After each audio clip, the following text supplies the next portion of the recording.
Hi everyone. I received a message and I wish to share with you.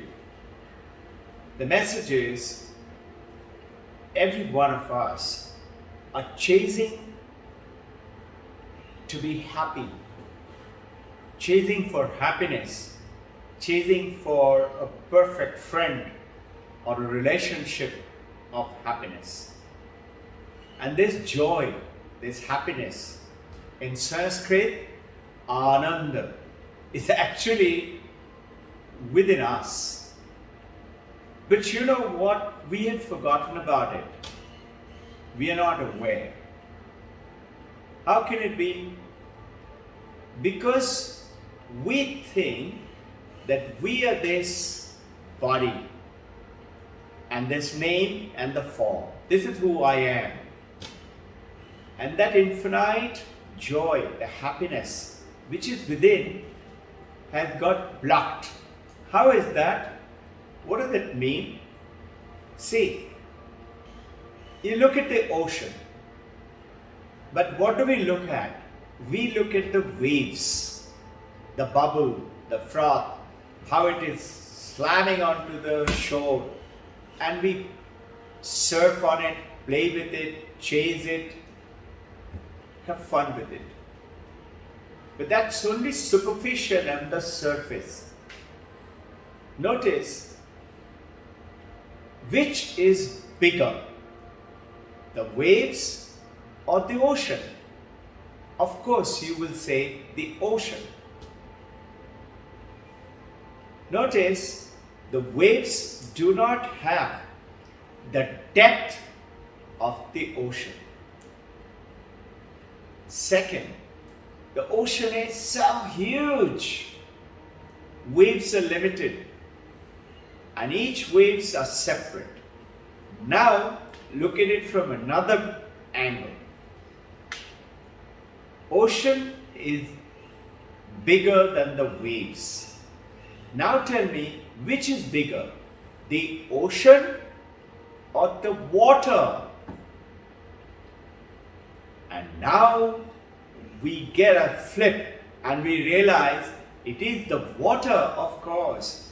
Without the water, there can be no ocean and obviously no waves. It's the water. How is it connected with our happiness? That water which you see in the ocean, in the river, in the pond. Tell me, a question.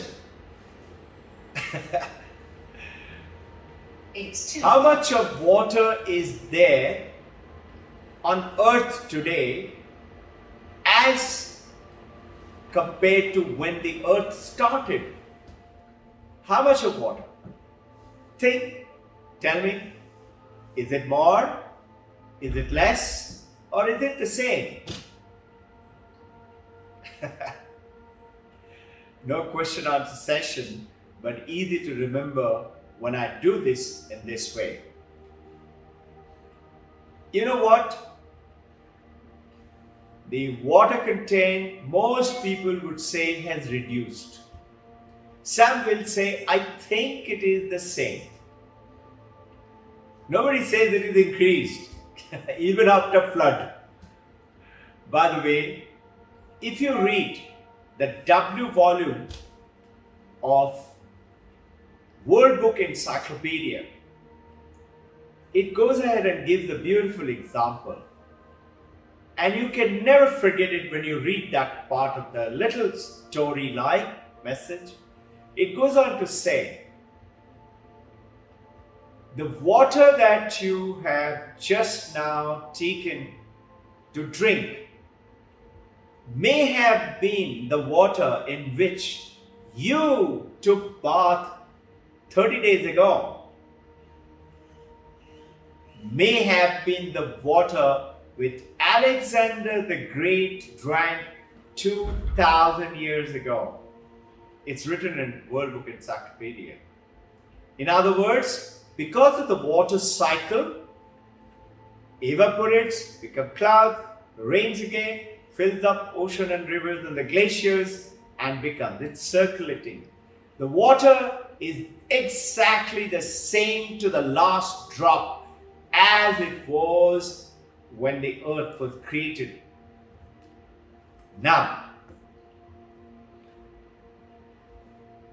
just think, that joy, that happiness, that ananda which is within us is the same as we were born with it, with no suffering, and as it would be when we leave our body. I would be called Robin Ghosh is dead. The joy is same with me till the time I leave this body. Then why are we suffering? Why do we have no joy, no fun, no happiness time? Nobody likes it, no? Very simple. Take an example of a small homeopathic bottle. Fill it up with holy water. Let's say the holy river water, Ganga.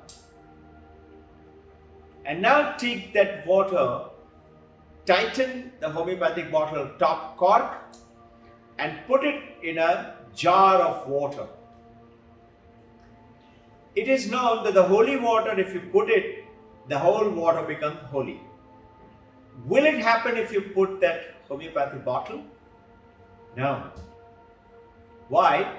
Because the water, the holy water inside the bottle will remain inside the bottle. It's not going to mix because the cork is on top and tightened. The bottle will be there, but it is still remains inside the bottle, doesn't make the whole water holy.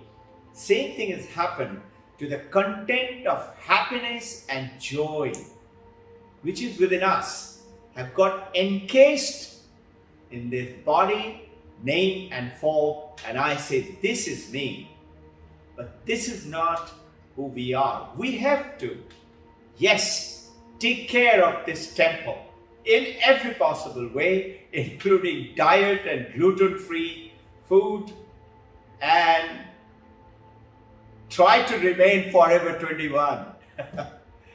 But it's the happiness, the joy alone. And why is it that we can't taste it? We can. You know what we have to do? Very simple. If it is within me, why can't I enjoy it? You can. But very simple. You have seen in all big contract it is written terms and conditions apply. So there is a beautiful terms and conditions apply.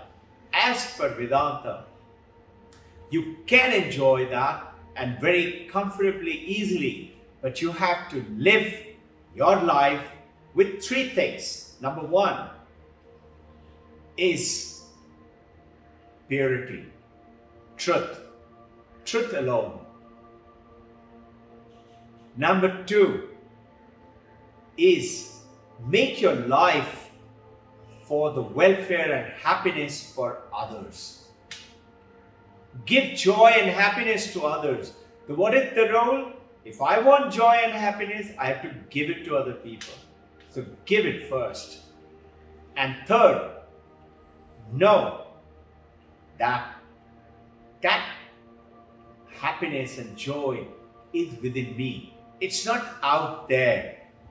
It's not out in a property, in a person, in a happiness, or buying some product, or an iPhone 12, or a Note 20 Samsung.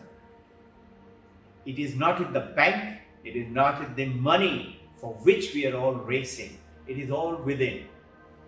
So look what Buddha did as an end part of my message. What did Buddha do? He had everything. He was the prince, going to be the king. Replaced his father, Shuddhadan. But he asked, why is there suffering? And four noble truths. There is suffering. And then he gave eightfold path. And he said, wait, the fact that you're born, you will suffer. But you have that joy and the ananda. And very simple, same principle what I talked about. Live for other people and you would have happiness and joy with purity and truth. Make your life beautiful. Help everyone. With my prayers for you, dear students, parents, and my loving teachers and grandparents.